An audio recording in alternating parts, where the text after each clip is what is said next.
mara tapinda kamuchero kwatiri kagamba remmanzi ime patinobata kanhoroondo dzevaimbi yedu muno munyika yeZimbabwe. Right. Tine zvakareka boka redu rinonzi gamba remmanzi. Vateereri veNational FM vakakwanisa kuunganidzana vese vanoteerera kachirongwa gamba remmanzi. Tinosangana tichita mafunctions edu ipapo ekupemberera tichisangana tichitandara nevaimbi tiri pamwe chete vaimbi nevateereri chinonzi choka gamba remmanzi get together. Tizoitawo zvakareka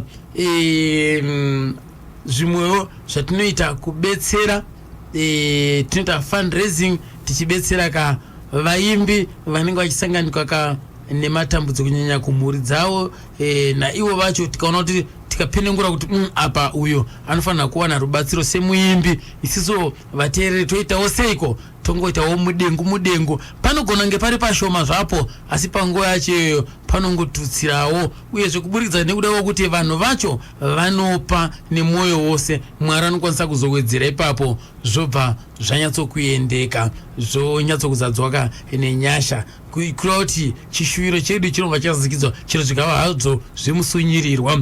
Nekudaro boka regamba remmanzi iroro ndichakupai nhamba dzaadmin wacho. Moramba makateerera nditika moramba makateerera ndozokupai nhamba panopera chirongwa, nhamba dzaadmin weboka regamba remmanzi inenge iri WhatsApp group pamunenge muchingokurukura henyu ipapo.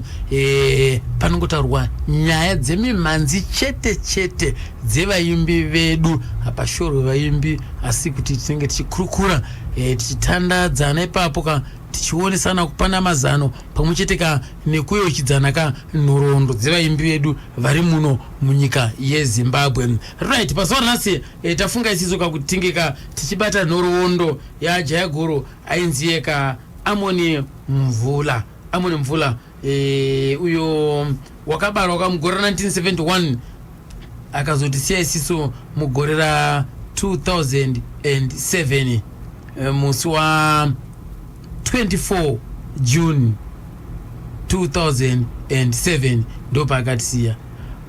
Paakazoshaya anga ane makore angateoka 36 36 years. Uyezve kubva paakatisiya kusvika nhasi uno pane 12 years tinotaiwa zorora murugare. Ndiyo manzwa pa nekambo kanonziko mabhebi kuti anhangaro anze umwe zvekare akasiya pamusi umwe chetewo 24 June 2003 ndikumbulani moyo muningina wana Solomon Skuza. Nokudaro nhoroondo yake andisati ndanayo nhoroondo yake. Nokudaro tinombomutsveta edu parutivi tichitsvagurudza nhoroondo yake. Kana pane anoziva unokwanisa kundibata ndozoti hama yangu Liberty Lupahla kwabulawa ikoko get busy kutsvaga vekwana kumbulani moyo kana vakashanda navo kuti timbonzwawo chimedu tisangoita kuti zuva rake ringodarikwa pasina kurangarirwa. Aiwa, toda kurangarira sisuka vaimbi vedu vese vemuno munyika yeZimbabwe ikodzero dzavo kuti vangika vachirangarirwa nakumbulani moyo. Vakatorera mhanzi inotapira chose yakasumudza chaunga uyezve vakasumudzira matebeleland nemimhanzi inonakidza.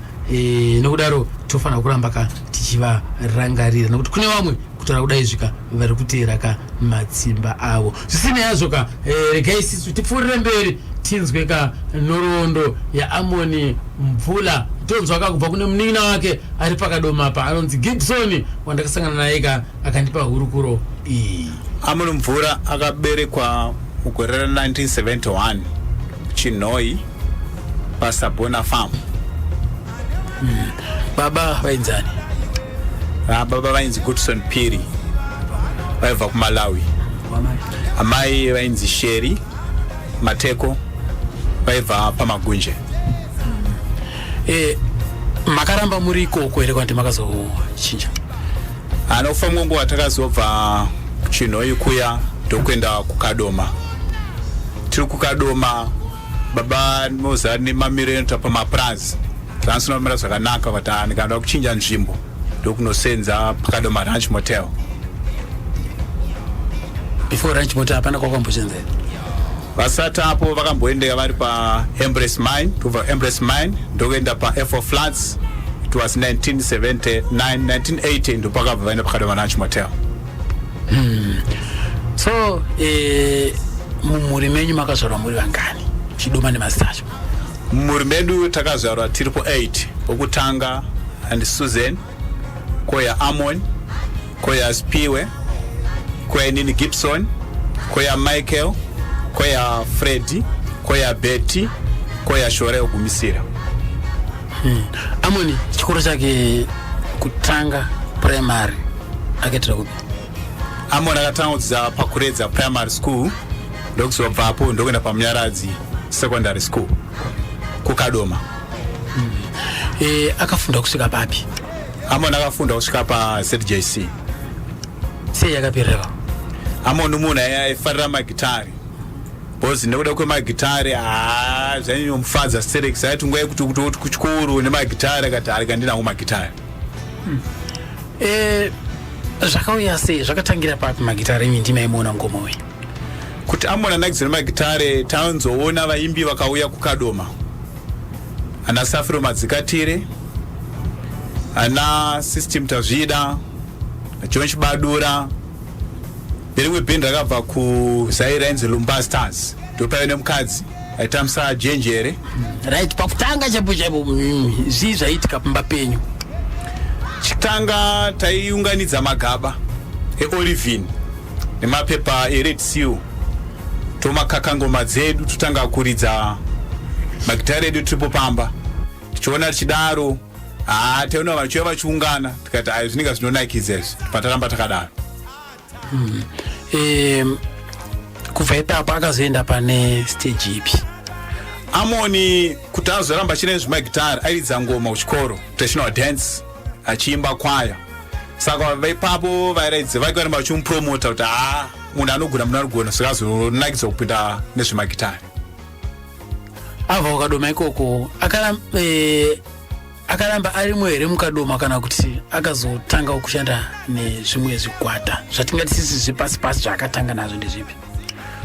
Paakanga kunatsoti nakuda kufara zvemagitari akabva enda kuVenice Mine kune gurupu raakatanga naro ndokuatangira zvemagitari ari masantula achidya moto.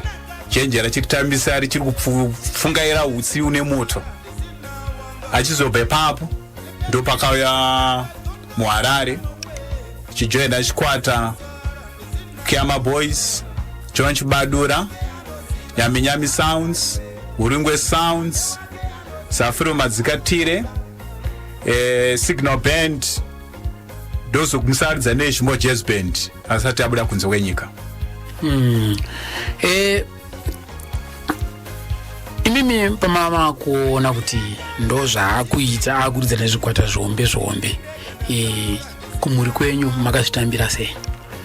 Takazvitambira chaizvo nechikonzo chokuti mukomana akauya angakwanisa kuidza chikafu patebhuru. Zvakatipa kuti nesu tumusapotewo tumukurudzirewo kuti Mwari amutungamire. Asi panguva iyoyo paanga achiri kutanga pa zvasina here bopoto nevabereki? Baba vedu vaiti vakabva kubasa masikati akasvika tiri pabishi rekuridza magaba iwayo mabhanjo. Vaiti rova. Saka mukoma wangu akaramba akashinga pamagitari. Asi ndaimbotya kurohwa chita zvekubirira ndobaridza mukoma kuti zviite sei zviende mberi. Tingati sisu pane here instrument raikwanisa kuridza Amoni? Amoni anga nechipo chokuridza madrums. Kusvika azvisvika mukushaya Amoni anga tandete kuridza madrums nokutamba nekuridza keyboard. Ndo panga pane chipo chake kunyanya. Marie-José, Toto Grama.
ndo kambo kanonzoka phira anabwera kakupa kuna yaka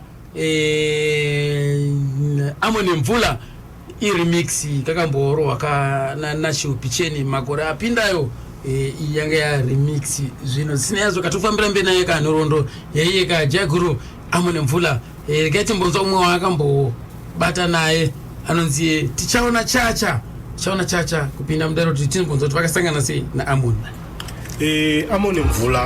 Amoni Mvula takasangana naye pa Queen's Hotel. Pa Queen's Hotel ndo nzvimbo yaisangana vaimbi vese vazhinji ipapo. Mazuva isusu taisvikawo pa Queen's Hotel nokuti taida kuenda kune rimwe bepa raishambadzwa rainzi Parade kudhara. Saka ndo pataisangana nemurume ainzi Shepherd Nyamutamba. Ndo paititorera nyaya ipapo tikamuona ipapo toenda kuofisi kwake. Saka patakasangana Amoni Mvula anzwa kuti isusu tisu veScanners International ndo paive nekambo kedu kainetsa kainzi Chauya. Ndo patakazotorana na Amoni Mvula kudzivarasekwa. Akatotiridzira mashows akatowande takagara na Amoni for almost 3 months tinaye. Saka patakangoti shandei naye takazonzwanza Amoni apasisina atorwawo nichi aenda kuzvishavani. Panguva yacho Amoni aibva kupi kana pamaiga aigara kupi pamaishanda naye neScanners International? Amoni ndichiri kuremember anga ari kuchitungwiza. Nokuti mazuva ayo anga ane interest yekuti aendewo futi kunoridza kwaJohn Chibadura. Ende akatomboridza kwaJohn but haana kumbogara hake. Saka inda ingoziva kuti aitambira ari kuchitungwiza. Nokuti paakauya kudzivarasekwa aitopuwawo accommodation naPeter Temple. Saka anga asina pake pokuti apa ane imba yake but munhu aingofamba achitsvaga kuti ndiripi band randingaridze naro.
Ndo kambo kakarwa neScanners International na tichaona chacha. Ndo kambo kainetsa mazuva acho pavakasangana naye ka Amoni Mvula. Akatombopuwa accommodation naPeter Temple kudzivarasekwa ikoko.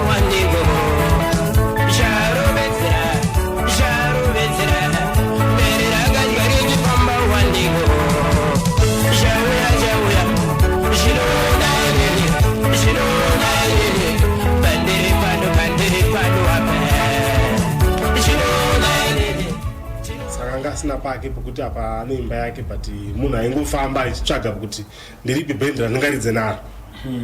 Saka kuzvishavane uko akaenda kudi? Kuzvishavane ndo paakazoenda akanoridza neZhimoshi. Pakasplita Jona Moyo nechikwata chake paya. Iye ndiye akazosara neZhimoshi. Akatomborekodha naye masongs akawanda, ndiye aitoimba kuZhimoshi. Aitoshaura ane masongs mamwe ndakanga nawo matitles but masongs mazhinji pane rimwe album rakaitwa neZhimoshi band patori mukatarisa marekodzi ekudhara aya munotoona pakanyorwa Amoni Mvula ndiye aito ene mazuva acho arikoko ndaitomuona futi ndakwaketa Muchawaya ndaimuona ikoko Zhimoshi. Manzo hapo kubva kuna hiyo mukoma Chacha vachitaura pakuti aiwaka mukomana uyu wakatomboshanda zvakareka nechikwata chezhimoji jazz band nokudaro tinoti timboedza kutsvaga kuti kuzhimoji jazz band ikoko nedzipi nzimbo dziyo dzaakaridza nezhimoji jazz band.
kamboka akakwapedza kane Jimozi Jazz Band anzi kuomera kwako kwanyanya ndakatora padamba fresh Jimozi Jazz Band rakanziroka usatambe naye ndapata pana pakana mkoba nzveda pa South Africa apoka mkoma Peter Matonsi anzaiwa katakaibata national film yezvika tunyatsonzwaka gamba remanzi wakomana ndimi makazenge makurarama naye kana Peter Matonsi tiudzei kuti vana Amoni Mvula vairarama sei vari ku South Africa ikoko tiwedzereka pane nhoroondo dzatinadzo sina yazvoka tombodzwa pana vabvona munin'ina wacho ka Gibson kuti ko ainyatsogona ekudza madrums kana tanga iri kia Amoni pamatime iyoyo pamadrums taitomuti angari legend because maridzire aita madrums ka tichikompare nevanhu vairidza madrums nguva iyoyo isusu ndiye wataitoti airidza class because anga asingamiri achiridza sungura chete anga ari muimba aitoonekwa achiridza dzerege jazz nedzakadaro nokuti kudhara madrama anga asingawanike airidza musambo wakawanda ana Amoni Mvula ndiye aita akasvika padrum akangorwa chatutu chana so vaimbi vese munhu wese anga arimo aitonakidzwa aitoona kuti izvi zvine mutsauko izvi aigona kutofadza vanhu ari padrum pasina magitari Amoni Mvula vanhu so zvichireva kuti munhu kana uri pabhendi kana uri bhendi memepepe munhu wese ane basa paya Amoni kudrum iko kune zvinoitika ende Amoni munhu wekuti anga asingamirire futi kuita sei kuridza drum chete aigona kusumuka padrum aigona break dance aigona kubreaka ombosiya drum ombobreaka ende kana kuridza madrums kwaita aigona kuti anosumuka uko achiridza futi drum yake akamira pasina chamira yes pasina chamira achiita zvaanoita tumajokes twaanoita ari padrum ende aita akabata masticks ake atenderedza kakanda mudenga kawo biti ranga risingamiri anoramba ari tempo zvokuti vanhu vaitorakidza kutarisa munhu wemagitara vaitonakidzwa naye Amoni aita akapinda mudrum akapinda pashow chero band raapinda drama wese aingonakidzwa because munhu wese aitoinspire naye munhu wese aingoti dai ndagara naye padhuze aigona kuridza Amoni drum ndo vamwe vanga vari mashasha andiri kunyatsoziva pamadrums muno vanga nezvipo anga nechipo saka chakaita kuti abve kwenyu mimi kusikanazi kusikanazi chandinoona ka munhu uyoyo anga ane shungu dzekuda aida zvinhu zvinoenda mberi anga asingade zvinhu zviripo isusu tachangotanga ka saka munhu wekuti akaona kuti zvinhu zvake zviri kutanga zviri kumuonekera hapana zvaanoda zvaanotarisira hazvipo aida zviri fasta zvichiita mukurumbira bose aida band rinomukwidza pamusoro akasikane vanhu aiva kuti mukaita band mozoita akashow after 3 months aiyo anga asingamirire izvozvo ende zvimwe dzenguva nedzekuti akapinda pashow agona kuti amukurumbira kupfuura muridzi weband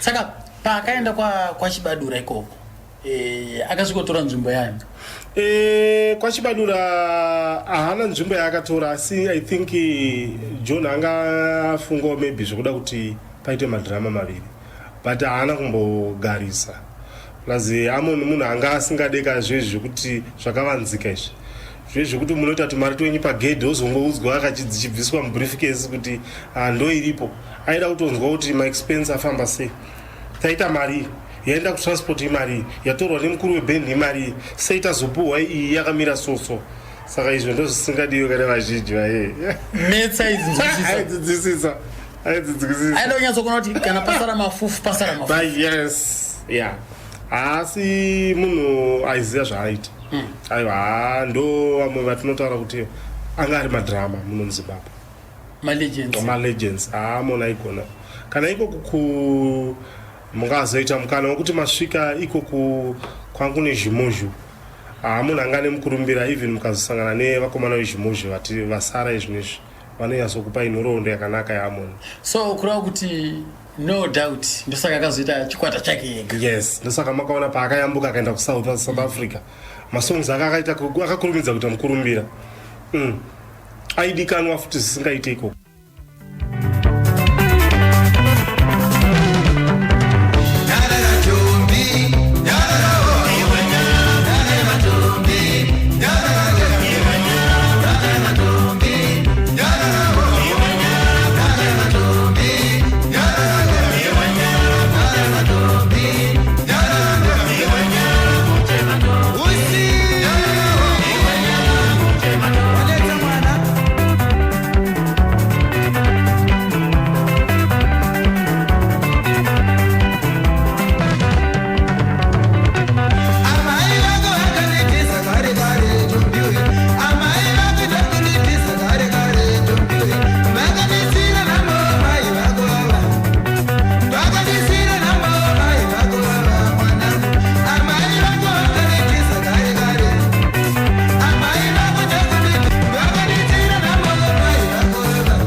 right tafamba kudaro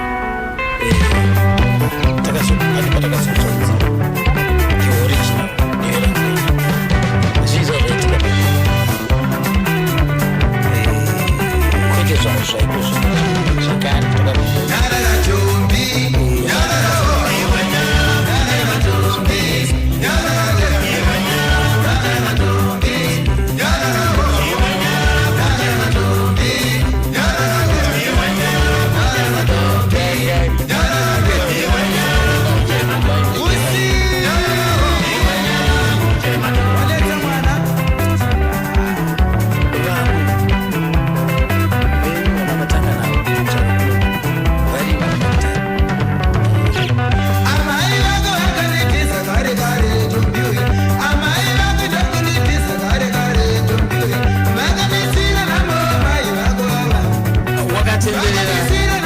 na Mount Upton meso mwana muziyo amune mvula alright ishimoji jazz band ikani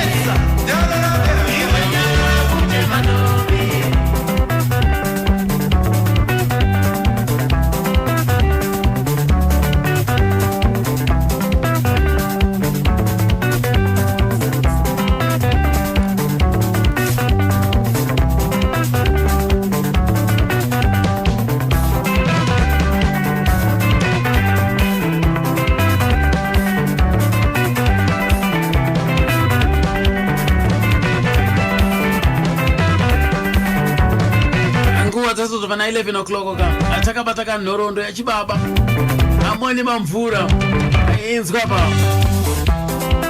yanga chingori remix kubva pane kambo kake kakamborowa makare kare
Bangajera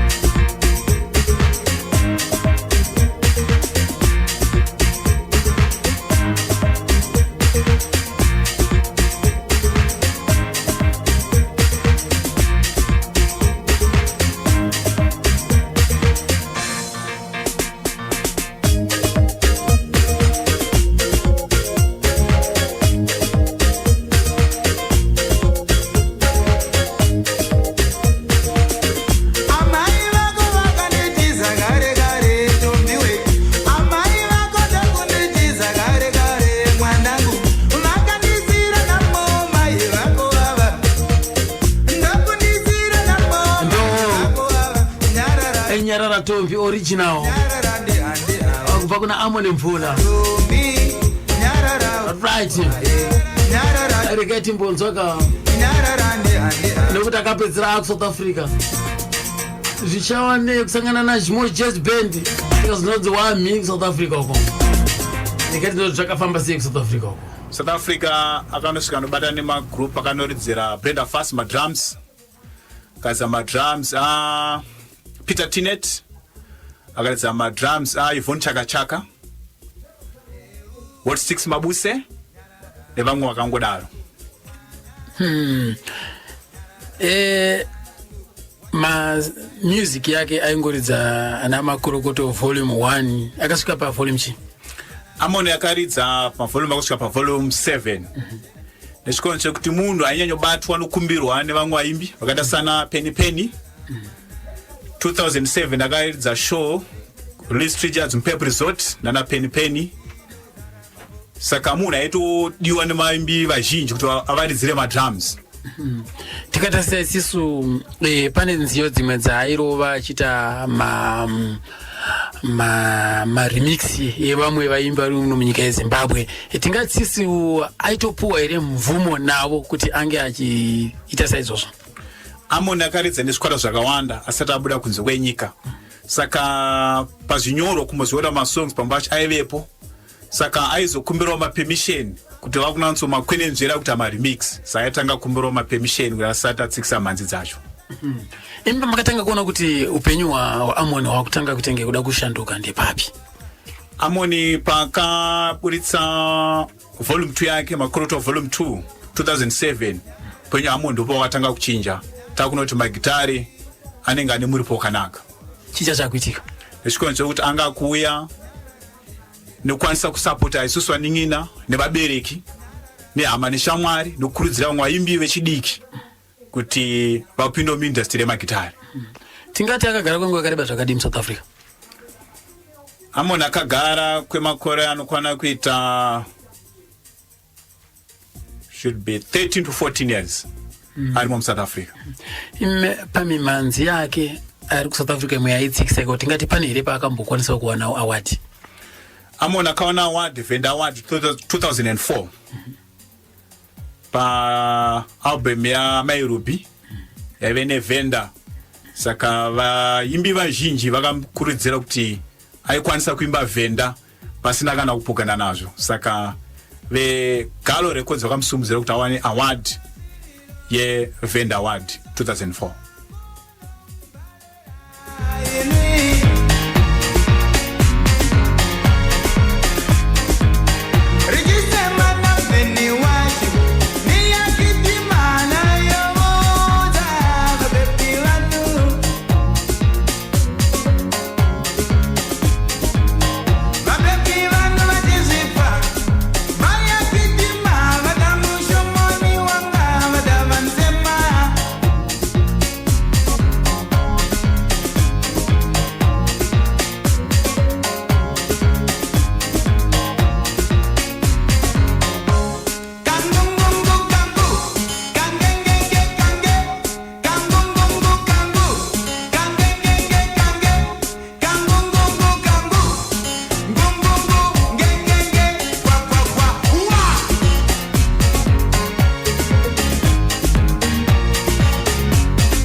zvavudzi utomkwama bedzi upitiwa nemudhini wanga ndikoupidza vabhembi vanga ndikuvakudza mini ngori ndemabungwa mudhini wacho neashonisa izvo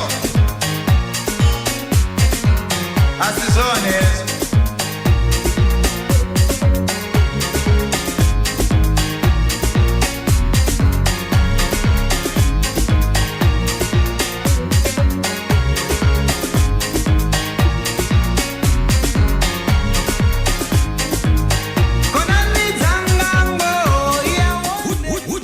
National FM muchanzwa bata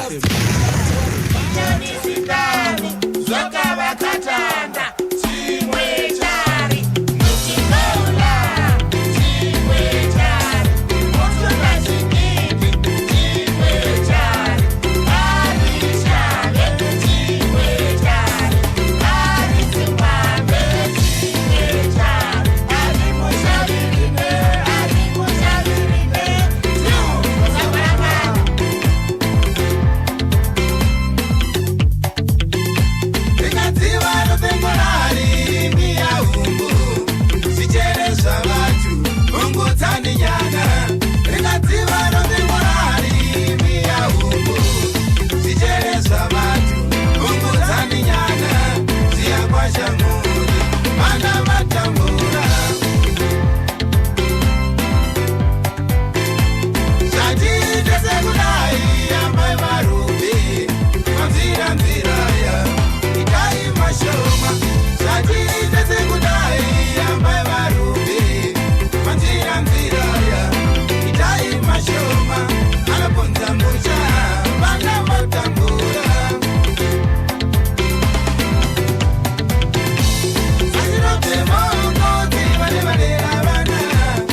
Right, ndoka mboka nonzikwa Mai va Ruby kakarowa ka remix kakaitwa original ka na Alec Macheso. Iyo ndo pavataurana ka amene vakataurana ere na Alec Macheso yabarowa ka remix asi nekukurumbira wakaita kambo kacho karowa na Amoni Mvula panofana nge panga pane kuirirana paka right.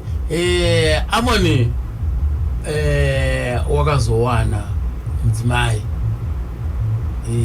wechirungu akamwana sei, zvakasangana sei, zvakadhumana kupi? Chakaita kuti vasangana pane show yakaitwa ku Liz Richards ku Venda. Yaitika show iyi pane kamkomana kanobuda pa African Rumbo katamsa jenjere anonzi Elmo DeWitt. Ndiye akaita kuti Amoni asangane na Euthia. Anga akura sei papo mfano ipapa anga ari kuma 11 years. Ndo pakashidzwa pa stage, Amoni ari pa stage kuti uya umbonditambira pa stage. Ndobva wafarana na Amoni. So Elmo ndo pakanaona mai vake kuti ndasidzwa pa stage nomukomana akadai. Amai vake ndoti ndomushidza munhu aiye kupi auye kuno ndombomuona. Ndo pavakataurirana vari ku Liz Richards. Ndo Amoni pavakawirana pavakaenda kuVenda, vabva kuVenda ndo kuenda ku Pretoria, and then 2000 ndo pakadzwa kuno kuZimbabwe vakuchata. Saka imimi mukuru kuti kuburikidza nechitiko chepashow ichocho chekushedza mwana ku stage ndo zvakaita kuti Amoni akwanise kuzosangana nemurungu vakazogumisira vapinda mwanano. Chakaitika ndechekuti maiguru wangu wanga ari mu filming business. Echikonzo kuti vati nada kusenza na Amoni sezvo ndikuona kuti haana vamwe nokwanisa kuti asvike pada kusvika nekutaura nokwanga vaita nemasponsorship anga aitsvagawo kuti abatsiridzwe ndokuwirirana mukati mukufamba mese. Pakutanga amai vakada kuya vari semubatsiri sasponsor vakazogumisira vazongowirirana nokusenza vese vakabva vawirirana mupfungwa nemabasa. Aiwa zvinofadzana. Saka vanga vakugara kupi manje vari vese? Vaigara ku Pretoria Liz Richards. Uyu wanga mushawani wa amai here kana kuti wanga uri musha wa Amoni? Musha uyu wanga uri wavo vese. Vakatenga vese vabva kunotengesa stand yaka Liz Richards ndokutenga stand ku Pretoria Lawson Avenue kuti vachishanda vari pamwe chete vaita zvinhu vari pamwe chete. Mataura nyaya yekuchata pa vakachatira kupi kuno kuZimbabwe here kana kuti South Africa? Vakachatira kuno kuZimbabwe Magistrate Court na gore 19 May kukadoma ikoko. Kukadoma ini Gibson ndakasaina as a witness na Susan sisi wangu anoaitedzera na Amoni tisakasaina kuti mawitness epamuchato. Kumurora wenyu angasina witness here? Murora wedu witness yanga iripo vakapembera. Vakauya nedzimwe hama dzake dzechirungu here? Hama yavo yakauya yechirungu yanga iripo imwe chete hanzvadzi yavo. Makati takapati? Takata party, takapembera kudya nokufara. Imimi makazvitambira sei muchiona mumusha maunzwa murungu? Ndana hanzvadzi yangu Gotwe aitya kuti ko uyu ndiani uyu asina kuda kufamba nguva asi takazvitambira nechikonzo chekuti kukura kwatakaita sababa vaibikira varungu takakura tichitamba nevarungu. Saka isusu kwatuita ndatisamuke hazvina kutityisa ndodzanziri shamwari dzedu mukati mechiraramo takakura tinavo. Sasa vamwe vadiki vaitya kuti vakwanise kutaura naye, vamwe vaitya kutaura chirungu, vamwe vaitya kugumana naye kuti atugumana naye ndiani asi isusu ndatisamukei takazvitambira nekufara. Vati iye aizvitambira sei? Aizviona here kuti vanhu vari kuchivari kunditya? Iye pokutanga zvinoti vanhu vari kunditya asi nechikonzo chokuti akapedzisira ajairira akantawo urora tikaenda naye kumagunje sezvo mbuya wangu aripo amai vamai akaendawo tikati tekawo mvura tsero pachivanze. Saka zvese akazvitambira. Aitozviita nechikonzo chekuti aingoti no ini ndatomusha muno. Saka zvinoitwa nevarora vese vari muno ndozvandinoitawo. Imwe mukadoma vaimutambira sei murungu? Havakidzani waona pauya murungu pamba pamudara mvura? Havavakidzani vaimutambira chose.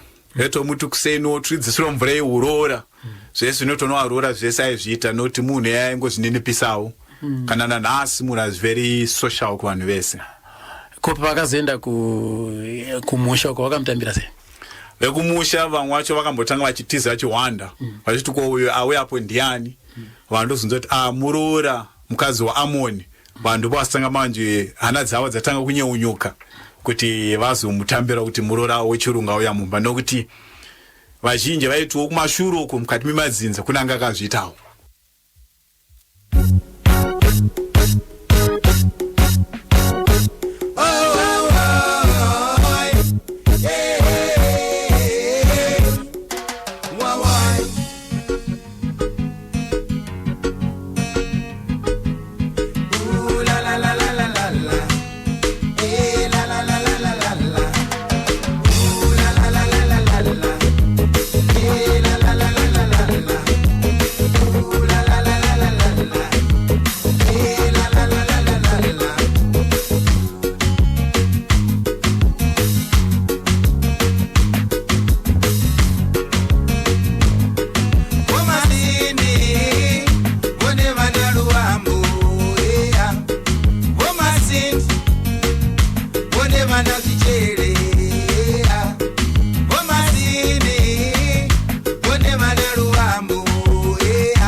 Aiteka Amoni mvula uyo ka yanga iri shasha yanga iri mare. Munhu wese anonza ungara mukaduma, munhu wese auya Pamba kuzoona Amoni, zoti fence Pamba ne secret fence yasvika pakudonedzwa nevanhu. Vangokwira apana pamusoro pemba, vangokwira muti kuti vaone Amoni. Nokuti Amoni anga ari munhu wevanhu.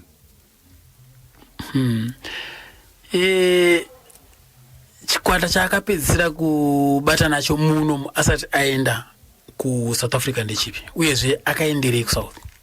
chikwata chakagumisa kuridza nacho muno muZimbabwe iJimo Jazz Band. Nechikonzero Jimo Jazz Band ndopakatanga kurekodha album yake yekutanga. Nekuda kukonzero kuti kwema instruments aimunetsa.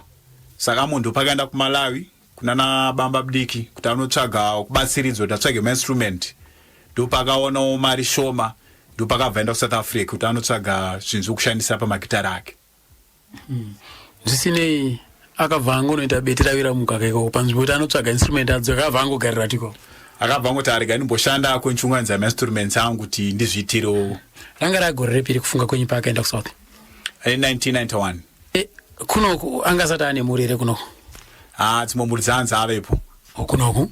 Wangu kunzvimbo Mukadoma, Mashava, kwangu kune mhuri ikoko. Right, totanga neMukadoma maamuri muhome ground. Ndiani mudzimai wake? Mudzimai wake afana inzi Yuna. Kunofana kune mwana mumwe chete musikana. Vakambogara vese ravo? Vangasina mbogara vese. Kubva ipapo kubva kwazoitani? Then mumwe wakazoita nayo kuMashava. Asi zita rekuMashava kutozo kune mwana mukomana. Asi madzimai acho sezvo panguva ina ndiri kuchikoro nandiri pachikoro ndakwanisa ndizoti zvanzi zvakamira sei. Ndobva azoita sei umwe? Then mumwe watozi wakazoita wava kuSouth Africa. Kuno kwarara anobvira mbeta mudzimai? Kunoku mwakamboita mudzimai inzi Peti. Angari mukaradi but havana mvura vaita mwana vese.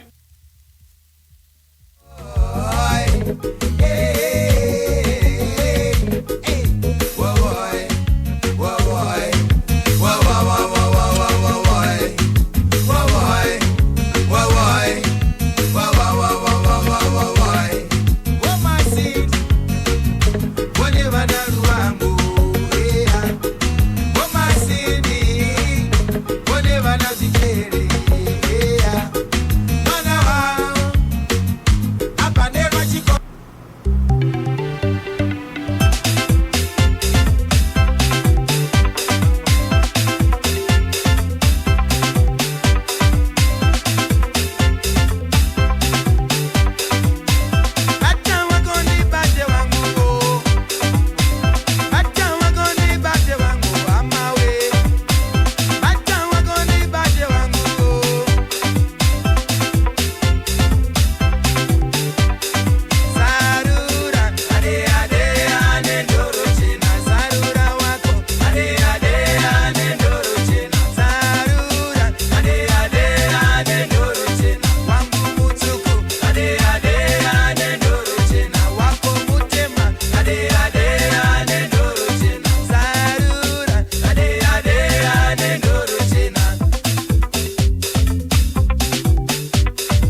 Ndo kampo kanonziko sarura wako. Right, iye mvet mudzimai wechirungu uyu kwete wechivanhu aive nechekuitere mupendi. Aive nechokuita zvikuru noti aibatsiridza bose munhu aita anga ari mufilming business nekuziva kuti zvinofamba sei zvemagitari, saka munhu aitobatsidzana, aitongoti aishanda naAmoni hand to hand. Asi hapana patingamboti sisu akamboshaura wake. Kwete haana kushaura nechikonzero chekuti munhu kwaingonge ari music industry nokuti tikatarisa kumashure pane video yakatwa naOliver Mtukudzi akatobuda pavideo yaOliver Mtukudzi. Saka taiti munhu angangoti aifarwa zvemagitari because Amoni aingosenza hand in hand naOliver Mtukudzi nevamwe vaimbi, saka panga best South Africa tandiri hand in hand naOliver Mtukudzi. Saka paive vari kuSouth Africa paAmoni manzi yake anga kutsikisira South Africa. Amoni ari kuSouth Africa yatsikisa neGallo Music ndo yatsikisa nayo chibatsiridza nemamwewo mastudios, asi contract yake inganyanyorekera neGallo Music. Kunoku aipota achiuya achidzokera. Kunoku aipota achiuya maybe after 6 months or 2 weeks akauya otozoti kuya kwake aitosiya tuma mini show akasvika panorudzwa magitari Amoni yona aijoina seka mukabhendi kepakadomaranch motel airidza nako, akauya kuno kuZimbabwe kana inga New Stars Music aine show airidza nayo. Oliver Mtukudzi kana ane show aimuridza futi madrums zvichingodaro tumwe kuti panenge angosvika chete pachiri kutsva chete Amoni aitoridza. Mambotaura imimi kuti pane paakambouya akaridza naBuju, ranga riri gore ripi zvaita sei, zvakarongwa sei? Amoni akati auya mugore 97 muna April ndokuya ndopakabata tumwe tukwata tumwe tudiki paakadzokera ndopakabvanzi tamona achiperforma zvakanaka, saka taroti ambopota achiuya kuno ndopakaitwa promotion kuya kwaBuju Banton ndopakashedzwa Amoni muna October pakaita show yekubhurwayo neshow yekuno kuHarare Sports Center. Yakafamba sei maivepo? Show iyo nandiripo yekubhurwayo yakanakidza chose, yekuno kuHarare yakanakidza chose, vanhu vanga vari mavhu nemarara. Tingati sisu maitiro aita basa rake ro pane here wekumhuri waaishanda naye? Amoni ndakakwanisa kusenza naye pane zvimwe zvituko zvakati wandei nechikonzero chekuti ndakasenza naye chiri kuridza magaba kusvika Amoni azoshaya ndachisenza naye hand in hand, nyangwe zvake aigara kuSouth Africa ndichipota ndichimboendawo ikoko ndichipractice naye. Takata 2002 takata show mu SABC takaridza nziyo mbiri mabaoa namabebi. Bebi rakanaka chindidawo ndindega ndasara. Dzaiti kana dzichikwapaidzwa kuSouth Africa iko idzodzi vaidzitambira sei? Vazhinji vaidzitambira because right Amoni is the son of Africa. Ndo zvakazobuta kuti abudise song yake inonzi African Rumba. Tusangai malalanga baby ngalilanga nechikonzo chokuti vanhu vaitambira Amoni achiti uyu ndewedu pasi rese renyika.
ndo kamwe kenziyo kakanetsa ikanga kanonziko mabhauwa regaiti nzve pakuzochinja zita apa nesikonzo chokuti kumushaka kwedu kumalawi pana ara vanoisa ewo vanoiti mvula saka Amon pakabva muno muZimbabwe achienda kumalawi asati ndo South Africa ndo pakanochinja senemu ndokuya kwakanzi mvula ndo vasaramba zvakadaro komanemi mazuva ekupedzisira chii chachakuitika kuti mozoona kuti mimi munhu uyu akurwara Amoni pandakamugamuchira aingo ndokupindwa nechando chimutambira auya makatanga kuudzwa here ari kuSouth Africa kunzi ndo zviri kuitika uye zvakakuudzai ndiani ndakati Amoni auya 2007 muna May ndamutambira paRoadport andifonera ndiri kubasa chenza imwe kambeni kumasasa ndamutambira svika kuma 5 zorovira aingo ndiri kupindwa nechando ndokubva ipapo tikamirira aida kuona Gazi Mafema Joe saka Joe angoti handikuruwa saka taingoti pamwe chando nokuti yainge ringuva yekutonhora then Joe Gazi asvika ndopatikaenda kukadoma tasvika kadoma aingo ndikupindwa nechando mangwana acho tikaswera tiri kukadoma after zuva rechitatu ndopatakabva tadzoka ndopakaenda kwa Joe Gazi Mafema but aingo ndikupindwa nechando then after 1 week pane maproject aite muno muZimbabwe iri Saturday yacho amwe ndopandikupindwa nechando obvaniswa kuHarare Hospital then Sunday madeko ndokusha kwakaita Amon komanemi ashayikira kuHarare Hospital makazonomuviga kupini Amon tikamuvigira kukadoma kurimuka kuna Mutaramanja akashayika gore ripi muswe Amon akashayika musi wa 24 June 2007 saka makamuviga kukadoma cemetery takamuviga kukadoma cemetery kurimuka parunzika ko pakushayika kwake mai guru shoko rakasvika kwaari mai guru vangatanga tinavo pafuneral yese tata funeral takwanisa kuzoita nyaradzo yake muna September asha muna May tikaita nyaradzo yake muna September then mai guru tantinavo zvakare mai guru vakazodzokera kuSouth Africa muchiri kuwadzana navo here mai guru chiri kuwadzana chose zoti last month ndandiri kuPretoria ndinogara ndiri kuzoti pagore ndinogonoenda kukaviri kana katatu havasati vawanikwa vangoti haanizokuwanika inini ari kandigara mundakadaro ko hapana here akada kutora kugara nhaka pari zvino hapana kusada here kana kuti pakashayikwa toti pakashayika nokuti iwo akanongoti nini nakuda kungozvigarira chete nekuti ine zuva ringoita zvekudzidza because ndi lecturer Tshwane University saka vari kuti nguva zhinji gaimboconcentrata nokudzidza because vari kuita pane degree ravari kuita ivo vakati vada kuzvigarira vega zvavo hapana here akakumbira nhaka akakumbira nhaka sofa asati awanika kuemimi zvamamuri tsika nditsike neamwe mangatadza kukumbira nhaka nozvikonzero ndingasviona kuti munhu wacho anenge achitambirawo sei saka ndakati kumhanya handi kusvika nombomira asi mukanada wangu wakavhurika adai mukana wako wakavhurika taiona zvekuita aiwa zvinofadza chose eti hakuna bvira kwaita mwana mwana hakuna bvira kwaita mwana hakuna bvira kwaita nechikonzero chekuti pamwe aingomira kuti pamwe ameno pamberi apo zvaizviti nokuti havana kuzotangwa refu vari vese savanhu vakachata mugore ra2000 amana vasvika 2007 hatizoipa urongwa hwanga wakamira sei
kodhobha mabhambiri gambaniwe una vamwevo vavachishuma uvhiya vatu namusi pakodhobha mabhambiri gambaniwe una vamwevo vavachichimiranga mapajero namusa hacheho una vamwevo vavachichimiranga dzipajero namusa havacheno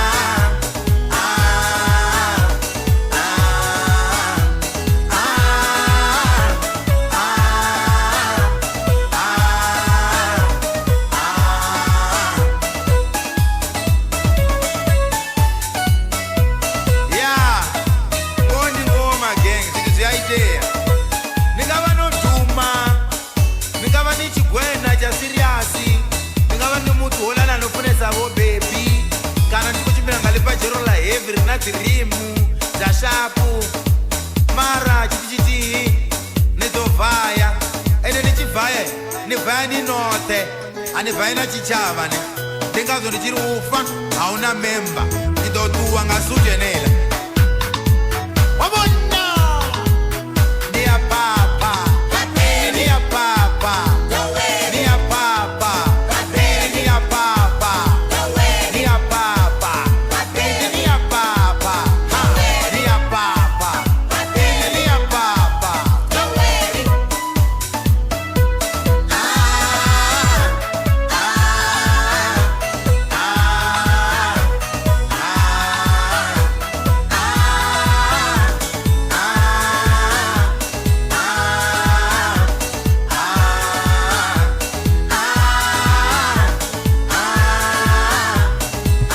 kanonzi kokufa hakuna memba amakanzwa sei ufa una memba mawe ufa una memba ufa una memba mawe ufa una memba reketi mbonzwa pakuti iyo mhuri yakasiya yakamira sei ya kunze kunozowa vana vatatu umwe anozowa like ari mu South Africa anonzi Tendai musikana nemukomana ari kuMashava nemusikana ari mukadoma ndo mwandu andikuziva pari zvino asi ndinoti vamwe chava zinofamba kwenguva asi papo parufu ipapo hapana akanyuka ira chiti niwo neniwo ipapo sofa hapana wakati vatinyukei saka tichatoti shambadze kana variko tovapa mukana tinovatambira nokuti mhuri yedu tinoida muri kutovada hatikutoda ngavauye aiwa ndimi mega nekuti vazhinji vaimbi hama dzevaimbi dziri kuramba vana vamwe vari kuti imi mutoshedzera kuti ngavauye kana variko ndinoti ngavane kana dzingafo namba dzangu ndinovapa 0718 270 353 kana kuti 0774 357 694 ngavauye vana vaAmoni nesikonzoti ndinoda kuti vanavo vakauya kune vamwe vane chipo chababa saka toti chipo ichocho chisagare chiri kunze toti susu ngari chirambe chienda mberi Right, saka imimiwo kufa kwakaita mukoma kuti siya kwakaita ipapo mugore 2007 kusvika pari zvino tofunga pane makore kana kuti kana gumi chaiwo yapana here umwe amboedza kuda kutoredzera kupinda mumadzimba avo ya tinoona chikonzero chokuti pane maurongwa hwanga uripo kuti tizive noti chinoitika kuti tifambisane nebasa iri pana anonzi marights evaimbi saka taona tikada tingomhanyira pane kunozoita mamwe machallenges atazosangana nawo saka tamboti mirei asi kupractiza manzidzi Amoni tikupractiza tikuriesa zvekuti pamberi apo tikutarisira tiburitse the very best of Amoni Mvula inenge ine remix enzo dzakasiyana from volume 1 to volume 7 Right, urongwa hwamuinawo mukoma Gibson ndeupi gore rino urongwa hwatinawo gore rino tikutarisira muna October turatisira Amon Tombstone toita commemoration yekupembera nekumurangarira nemhanzi nezvakaitira nyika yese all over the world toita mutambo iko kukadoma nechikonzero vazhinji vanga vasingazoti Amoni akashaya muzuva aripo yati ariko vamwe vaitoti ko sei Amoni angoti ziziunza mbanza dzatefenyurwa pamaredhiyo vamwe vachiunza mukufamba chinoti anenge akabhuruka uyu asi pamwe andesangana ndabva ndauza chokwadi kuti Amoni anga mukoma wangu akashayika pazuva rakati saka ndo chimwe chandipa shungu kuti tirambe tichimurangarira zuva nezuva. Ndezvipi zvamuri kutarisira imimi kubva kune ruzhinji rweZimbabwe kuti chiitiko ichi chive chinobudirira? Chiitiko ichi chive chinobudirira ndikukumbira kune vakasununguka hama neshamwari tibatane paurongwa uyu kuti uende mberi tirangarire shamwari nehama yedu tiri pamwe chete mabasa akaita nedzimwe mhanzi dzakasiya aita vamwe havana kudzinzwa vamwe vachiri kudzitsvaga nechikonzero ndakaenda kuGrama Records kune mwe aitotsvaga volume 2 yaAmoni asi ndakavasimbisa kuti anga ma-CD yake muchamawana kubva pakatanga kusvika pakagumisira saka tinoti zvese izvi kuti tizvigadzirise panguva ino. Ndoziva kuti kutaura kudai izvi pane madzisawira aAmoni vakateerera izvozvi vamwe vangatoda kutova varipo pachiitiko ichocho kana kubatidzawo pachiitiko ichocho vangakubatei sei? Vanoda kuti batsiridza pachiitiko ichi vanondobata panhamba inoti 0718 270 353 kana kuti 0774 357 694. Todzokera zvakare munondibata pa 718 270 353 kana kuti 0774 357 694.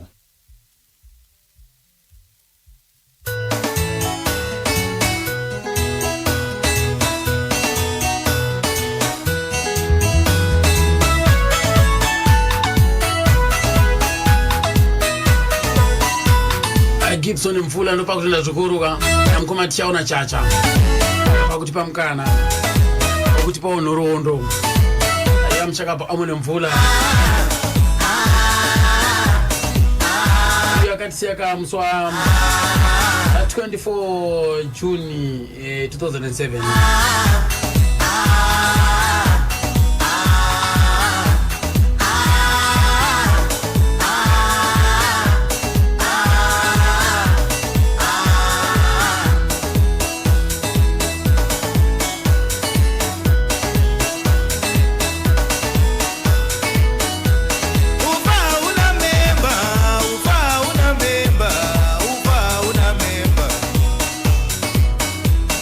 Ndio kamanzo akako kanonziko kufa hakuna member.